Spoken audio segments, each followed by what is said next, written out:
All right, here we go. So elm is one of those species that when you cut into it, it's got a really colorful, like rainbow grain of colors. And then as the sun hits it, it gets more homogeneous.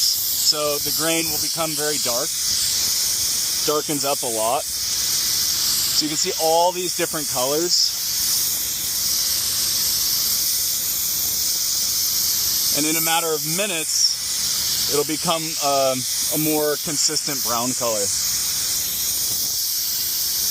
This elm, American elm from Central California, just a really pretty material, machines really well, great for woodworking, a nice dense hardwood, durable.